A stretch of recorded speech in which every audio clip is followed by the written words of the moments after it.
life, but Jah opened my eyes. So many fake people closing in my life, oh, but Jah opened my eyes. God bless the people keeping it real with me. Now, why do some musicians or performing artists enjoy more longevity, prominence and relevance than others? That's a question that has kept bugging the minds of entertainment eggheads and analysts.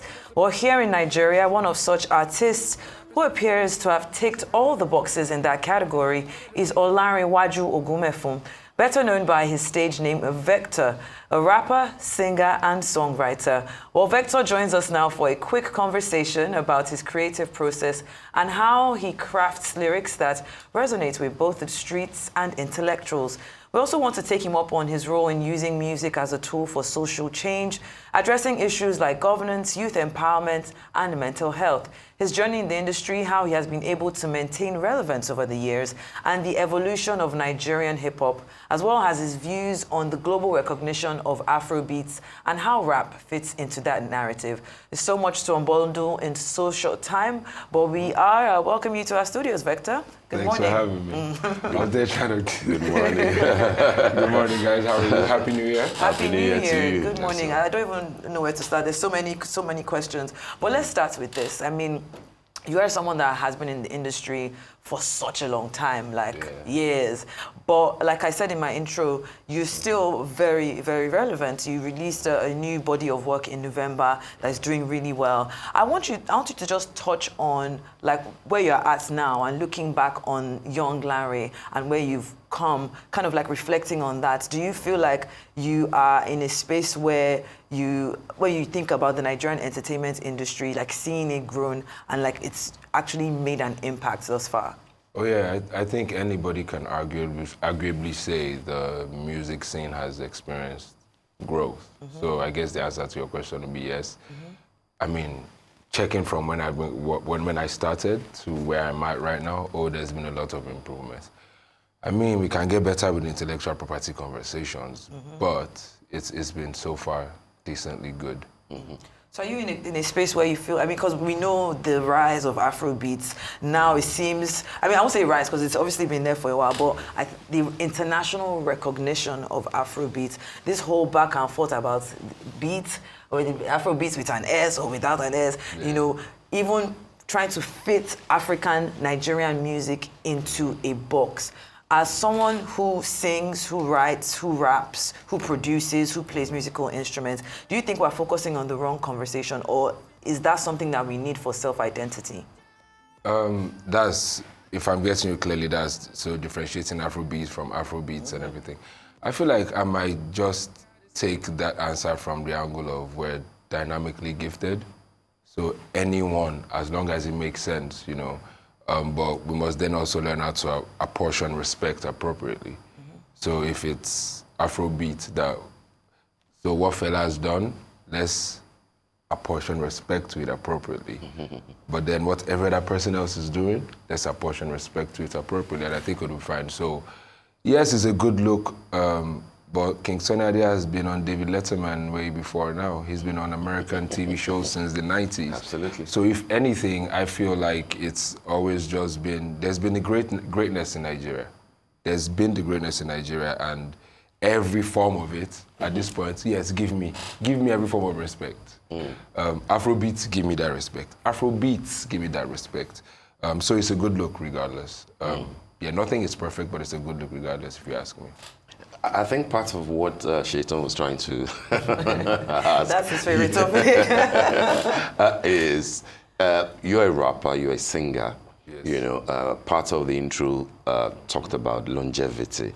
Yeah. You know, so I'll look at it from two perspectives. Okay. As a rapper, as a singer, as a songwriter, how do you define what you do? I see online as part of your profile that what you do, I don't know if that is, you know, playing with words, is Rapfrobeats. Rapfrobeats. Did that come from you? Or? Yes, it did. Absolutely. So, the pun, which is intentional, absolutely. What does that say about the thing that you do? Given the fact that the question of identity that Shaitan mentioned, which is important, in the art that we put out, in our craft that we are selling to the outside world. Some of the key players say that is not what they're doing. And I'm talking Burna, I'm talking Wheezy, I'm talking a few other people who say that, yes, it's good to have an appellation, to have a tag and say Afrobeats. But that they do more than Afrobeats. They do Afrofusion, they do Afrothing. So what are you doing? And how have you been able to sustain it, for such a long time, given that you are now on the fourth. You're now on the fourth stair. How did they say? Yeah, so fourth floor, exactly. Yes. Okay, so I just make music. Yeah. I think no matter how much we break it down, it just makes sense for us to always give respect to music. But that said, every artist has the right to affiliate with music how they wish. Let's not box anything in, but how I've just always been I've been honest to my music. And so yeah, as a Yoruba boy in Lagos, you were raised with words. It's a Lafiaji boy. Yes. You were raised with words and proverbs and wise sayings. Those things form like a core background foundationally of what you do lyrically speaking. But then I was also exposed to music properly in the White Garment Church. So how do I box myself? Yeah. Which is why I say I'm just within the confines of music. However, with Rapfrobeats, I realized that majority of the things that we claim, we always leave it to foreign intelligence to define. Fantastic submission. Yes, and I expect us to, also even with Afrobeats, so I've done like a little bit of academic inquiry into it, but musically speaking. And Afrobeats as a music genre is probably, in the recent past, the only genre of music that came out that can embody all genres of music or different types of genres of music and still maintain its original identity. So yes, there's Afrobeats that Fela has done, legendary, but the way that the contemporary artists have been able to fuse things together. So I then made Rapfrobeats in the sense that, okay, I feel like, especially those of us that came into the rap game, there is this misrepresentation of, oh, you're a rapper, you can't sing. That's, yes, or you're a rapper, you can't be this way. Whereas in my head, as Africans, even though I'm blessed with words, oratory skills as a Yoruba man or a Lagos and Lafiaji boy, I'm also aware that I grew up on Adewale Ayuba, some Kwamon, some Koninti Ayinla, some Salawa Beni. Like, it's been a wide array of music influences, but those things are there. So averagely, an African rapper should be able to rap on African beats. So not just say we're trying to be New York-esque or ATL-esque. Let's just find a way to integrate the fusion of its own. So I created that just so that rappers in the nearest future, if they find it hard to define the gifts that they have like mine, which is making rap music that is not necessarily too Americanized. Right, you'll be able to find, a soft landing with Rapfrobeats. But if it's by me personally, I don't have any intent that I've done, or there's nothing I've intentionally done to stay other than being focused on the music. So I feel like with the respect to music, if you're focused on it, every other thing will stay and longevity won't be a problem. Fantastic. Fantastic submission. All right, so I was, just checking out like your body of work, from 2016, Lafiaji, to the second coming, of course, in 2012. I think there was a State of Surprise in 2010, and then Teslim, The Energy Still Lives in You in 2022. I think that was, of course, paying respects to your dad. And now, more recently, in November, Lover Boy PTSD. We never expected to see the Lover Boy side of Vector. I mean, I was listening to that album, very, very interesting. I think this is the last song on there, this song with Bella Shmurda about fake people. And it's very, to be honest, like all your songs are deep, but this one really strikes a chord talking about, who you surround yourself with. Can you talk to me about what went behind putting such an album together? What was your inspiration? What message are you trying to pass across with this body of work? So Loverboy PTSD addresses that side of almost every man that I know. At first, that first girlfriend will shock you. Speak, brother. Speak. Yeah. that first babe will shock you. But by tabling an array of different reasons, we shall get PTSD. And as a man, you have to deal with that. And I'm not a very attached human being, so I'm like double entendre suffering from that, right? Because but with that PTSD, you then find out that a lot of men learn to caution themselves in expression of emotions.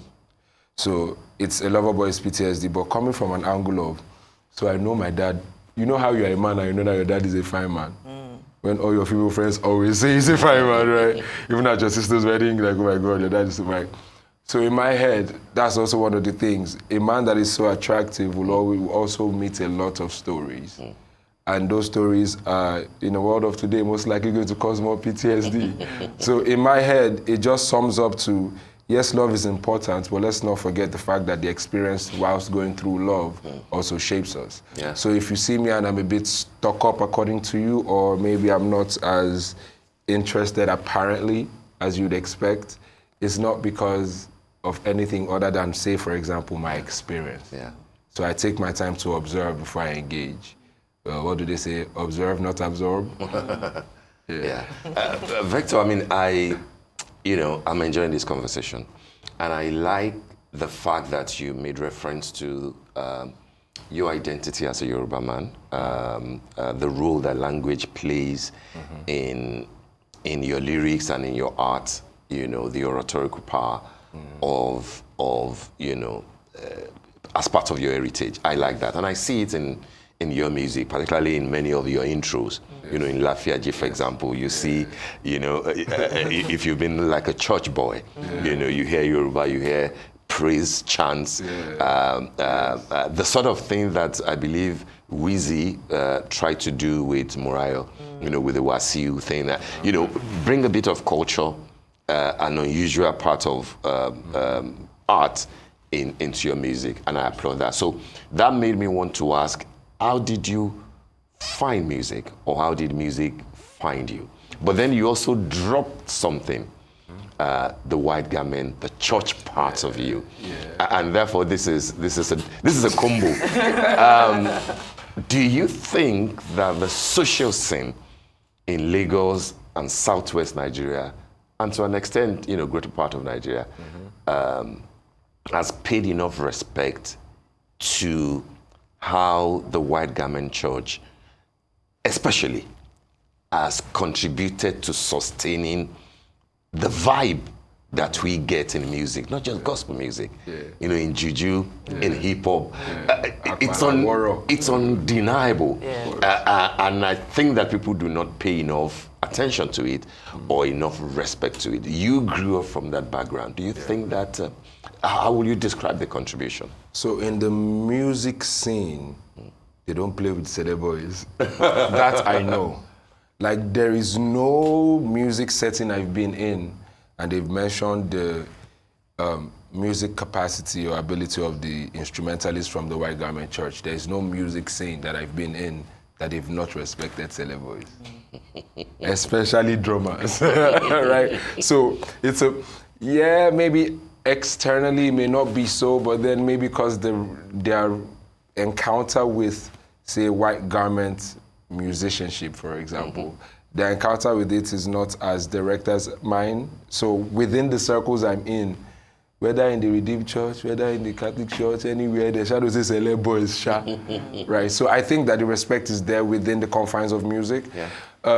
Is it publicly relating to that? Maybe not, but then there are so many side issues with media and representation. But if it's according to the music people, nobody nobody disrespects the celeb people. They know. Music. Well, Fantastic. as we start to wrap up, I mean, I wanted us to obviously touch on your music, but very briefly, just the state of the nation. And because you're one person that has always, I mean, I was just listening to Hunger Games just a couple of days ago. You're someone that has always used your music as a tool for social change.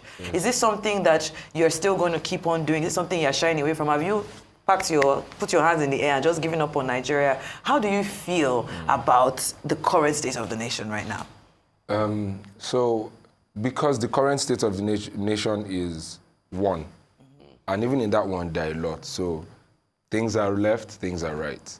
So, I definitely won't stake myself on the negative emotions because there are also positive emotions. However, I will not speak about the negative emotions because as an artist, my duty is to observe and report according to what is happening in my life. And if we go back to what is happening in my life, I would definitely address the pain or the struggle, which if you go even back since I've been born till now, it's kind of not been better. Just to sum it up. So I will say those things when the inspiration for it comes. Am I trying to be a savior? Nah. I'm just trying to express exactly what I'm seeing, and hopefully people that see what I express and are going through the same can relate, and then we can take it from there. Anything to expect from you for the new year 2025? We came into the new year with music and never played PTSD. So you're going to be spending 2025 obviously promoting that music. Well, first quarter, then second quarter, myself and Shea will have an album. Seun Kuti? Yes, myself and Shea Kuti have an album that's dropping. No offense, no cause for alarm. Calm now. But yes, there's that coming up, and but for now it's just a Lover Boy PTSD because that's been barely 2 months old. Yeah. And hopefully no beef with anybody this time around. Beef is not determined by me. Yeah, as Lagos Island boy, Nigeria is always guide you. Oh my goodness. Vector, we want to thank you so much for a beautiful, time that you've spent with us. We would have wanted it to be a lot longer, but hey, you've done very well. Thank you very much. Good to have you around. Yes, sir. All right, then it's time now for a short break on the morning show. Bless the people keeping it real with me. To the people who saw me do the ordeal with me, I would have tapped into the realm of that which killed with me.